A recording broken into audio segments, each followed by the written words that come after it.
माणसाने NPS account काढले त्या माणसाला 10 वर्षानंतर 2000 रुपये पेन्शन त्याला बसणार आहे. ती पेन्शन त्याला त्याच्या अंतिम श्वासापर्यंत मिळणार. ती 2000 रुपये तेवढीच पेन्शन त्याच्या वारसाला मिळणार.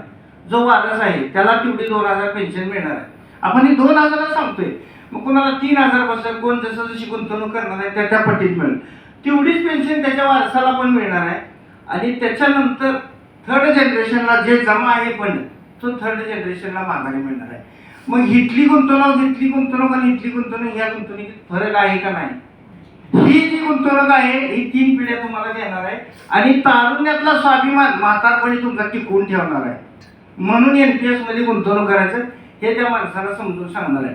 आता तुम्ही इथं पैसे भरलेत, आता तुमचं इथं पोस्टातनं पैसे येणार आहे किंवा बँकेतनं तुमच्या RD म्हणजे रिटर्न होणार आहे, तुम्हाला माहीत आहे. ज्यावेळेस तुम्हाला ही माहीत आहे त्यावेळेस तुमचं आज बाबा या तारखेला आपली विड्रॉल होणार आहे, आपले 1 लाख रुपये येणार आहे, तर तुम्ही 1,10,000चं काम काढून ठेवलेलं असेल त्याच्यापुढे. म्हणजे ते पैसे तुमच्या हाताला लागले नसेल. येणाऱ्या पैशावर जाणार खर्च भरपूर आहे. फक्त हे इथं ही गुंतवणूक आहे ही तुमची कायमस्वरूपी तुम्हाला ही सावली देणार आहे. म्हणून NPS मध्ये गुंतवणूक. आणि मी तर असं सगळ्याला म्हणेन की NPS मध्ये जे पैसे भरणारा व्यक्ती आहे त्यांना ह्या पैशाकडे फिकून बघायचं नाही. हे माझे पैसे पडलेत.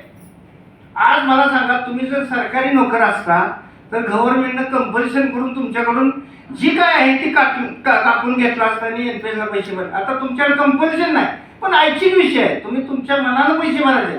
मग तुम्ही तुमच्या ते आपण पैसे भरले एक सरकारी नोकर आहे असं समजून ते पैसे अजिबात काढायचे नाही. ते अजिबात पैसे काढायचे नाही. तर तुमचा तारुण्यातला स्वाभिमान म्हातारपणी टिकणार आहे. ह्याच्यासाठी इथं NPS ही गुंतवणूक करणं फार गरजेचं आहे. मला एवढंच यामध्ये सुचवायचं होतं आणि सुचवलं. संजय सरांनी पण सांगितलं आणि मॅडमने सांगितलं की आता आपण सांगली